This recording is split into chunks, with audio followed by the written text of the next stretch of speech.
ایک کسان کا بیٹا جس نے اپنے خواب کی تکمیل کے لیے دن رات ایک کر دی، ہزاروں مشکلات کا سامنا کیا، دوستوں اور رشتہ داروں کے طعنے سنے، لیکن آج پوری دنیا اس کے نام کا راگ الاپ رہی ہے۔ ارشد ندیم، ایک ایسا نام جو پاکستانیوں کی دلوں کی دھڑکن بن گیا، جس نے پیرس اولمپکس 2024 میں 92.97 میٹر کا زبردست تھرو کر کے گولڈ میڈل جیت کر پاکستان کا سر فخر سے بلند کر دیا۔ لیکن یہ سفر اتنا آسان نہیں تھا۔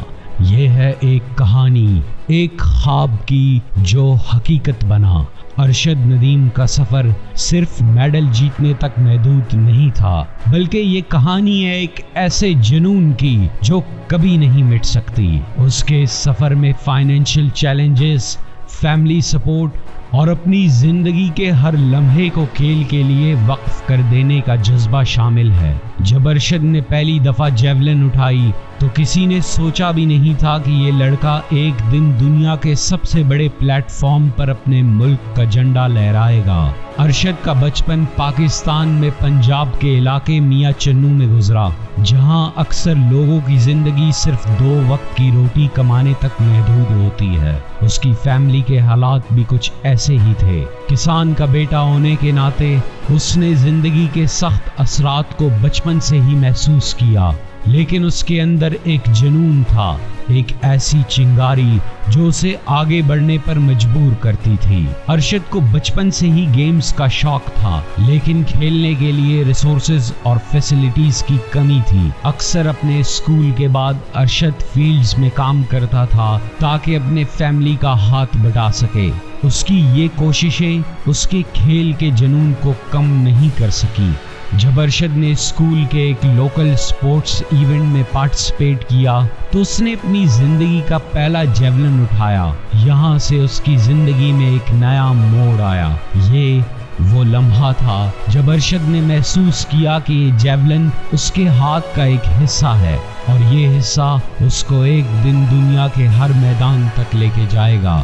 لیکن یہ سفر آسان نہیں تھا۔ ارشد کے پاس نہ تو پراپر ٹریننگ فیسلٹیز تھیں اور نہ پروفیشنل کوچز جو اس کے ٹیلنٹ کو پالش کر سکتی۔ اس نے اپنے گھر کے آس پاس جو کچھ مل سکتا تھا اس کو اپنے ٹریننگ کے لیے استعمال کیا۔ ایک وقت تھا جب ارشد کے پاس جیولن تھرو کرنے کے لیے صرف ایک خطرناک بیمبو تھا، لیکن اس نے کبھی حوصلہ نہیں ہارا۔ فائنینشیل حالات بھی اچھے نہیں تھے۔ ارشد کے والد ایک کسان تھے اور ان کے لیے اپنے بچوں کے لیے اتنے پیسے اکٹھا کرنا مشکل تھا کہ وہ اس کو کسی پروفیشنل اکیڈمی بھیج سکیں۔ ارشد نے اکثر اپنی ٹریننگ کے لیے پیسے بچا کر چھوٹی چھوٹی چیزیں خرید کر اپنی کوشش جاری رکھی۔ ایک وقت ایسا بھی آیا جب ارشد کو اپنے سپنے سے دور ہونے کا خیال آیا، لیکن اس کے والدین کا یقین اور سپورٹ اس کو ہر مشکل سے لڑنے کا حوصلہ دیتا رہا۔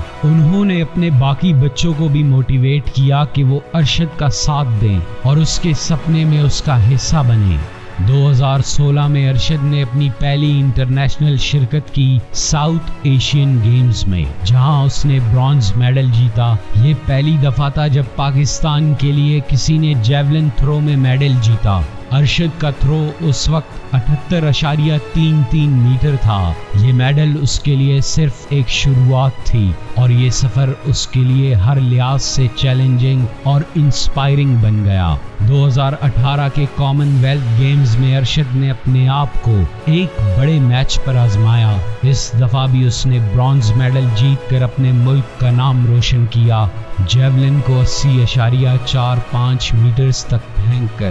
اس وقت اس کا یہ تھرو پاکستان کا ریکارڈ بن گیا، لیکن ارشد کے لیے یہ آخری نہیں تھا، بلکہ ایک نئی شروعات تھی۔ ارشد نے 2019 تک ساؤتھ ایشین گیمز میں بھی اپنا لوہا منوایا، جہاں اس نے 86.29 میٹرز کا زبردست تھرو کر کے گولڈ میڈل جیتا۔ یہ اس کے کریئر کا ایک اور اونچا مقام تھا، اور یہ ثابت ہو گیا تھا کہ ارشد ندیم صرف ایک ایتھلیٹ نہیں بلکہ ایک ایسا ستارہ بن گیا ہے جو ہر منزل کو فتح کرنے کا ارادہ رکھتا ہے۔ 2021 کے ٹوکیو اولمپکس میں ارشد نے اپنی محنت اور جنون کا آخری امتحان دیا۔ یہ وہ کمپٹیشن تھا جہاں اس کا سب سے بڑا مقابلہ نریش چوپڑا کے ساتھ تھا، جو کہ ہندوستان کے ٹاپ جیولن تھروور تھے۔ ٹوکیو میں ارشد نے 84.62 میٹرز کا تھرو کیا اور 5th پوزیشن حاصل کی،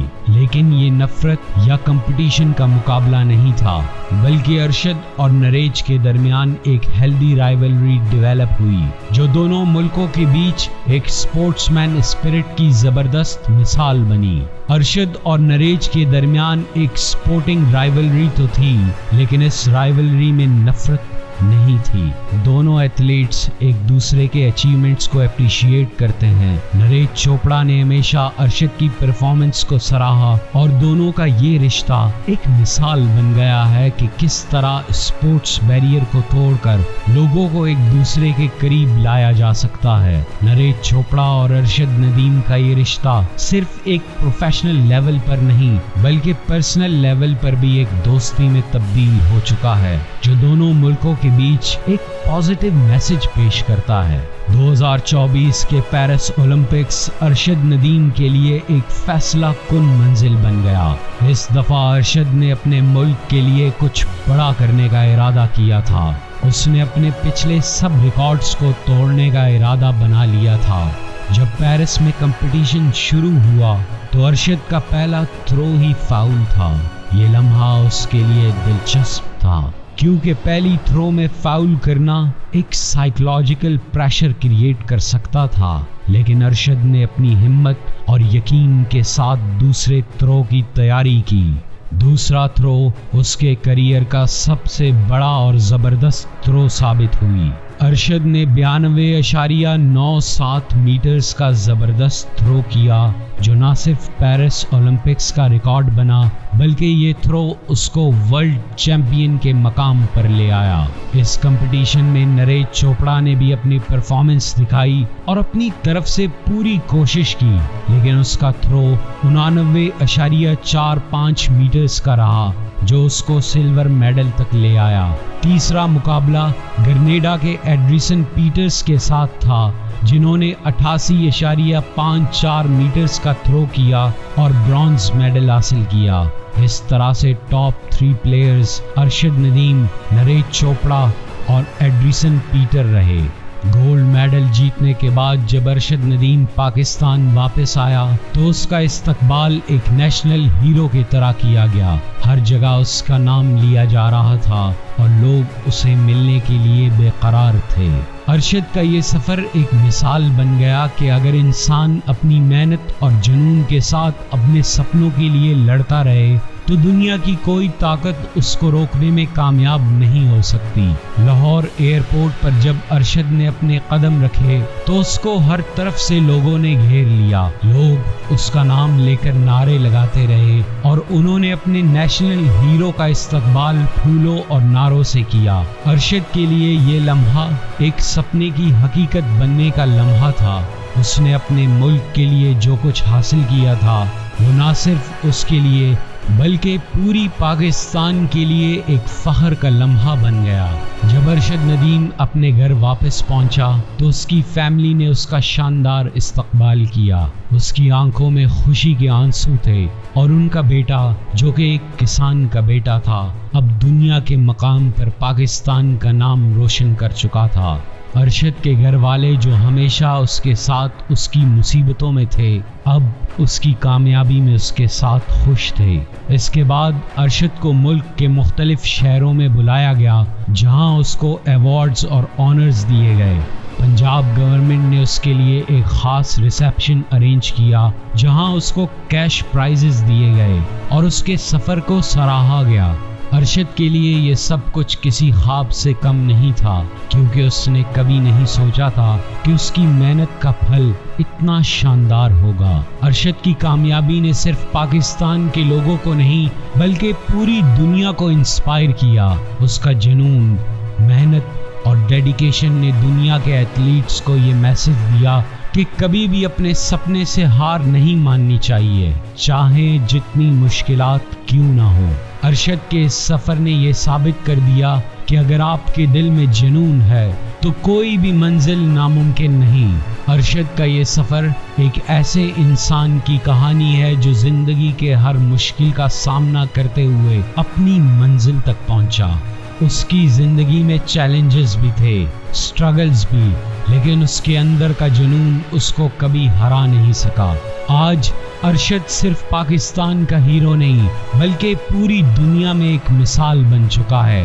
اس کی کہانی ہمیں یہ سکھاتی ہے کہ اگر آپ کے پاس ہمت، محنت اور حوصلہ ہے تو دنیا کا کوئی بھی مقام آپ کے لیے دور نہیں ہے۔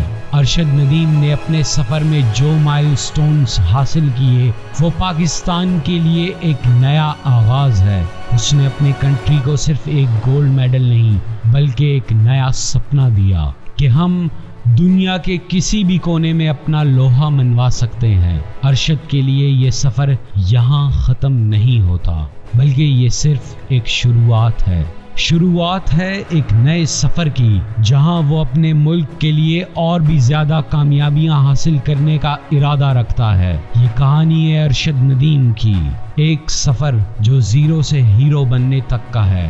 یہ کہانی ہے ایک ایسے انسان کی جو اپنے سپنے کو حقیقت بنانے کے لیے دنیا کے ہر چیلنج کا سامنا کرنے کے لیے تیار تھا، اور آج ارشد ندیم کا نام دنیا کے ان ایتھلیٹس میں شامل ہو چکا ہے جو اپنی محنت اور ڈیڈیکیشن سے ہسٹری میں اپنی جگہ بنا چکے ہیں۔ پاکستان کے اس ہیرو نے جو کر دکھایا وہ صرف ایک میڈل نہیں بلکہ ایک قوم کے لیے امید کی روشنی بن گیا ہے۔ ارشد کی کہانی ہر اس انسان کے لیے ایک مثال ہے جو اپنی زندگی میں کچھ بڑا کرنا چاہتا ہے کہ کبھی ہمت مت ہارو، کیونکہ سفر کتنا بھی مشکل کیوں نہ ہو، منزل ہمیشہ ملتی ہے۔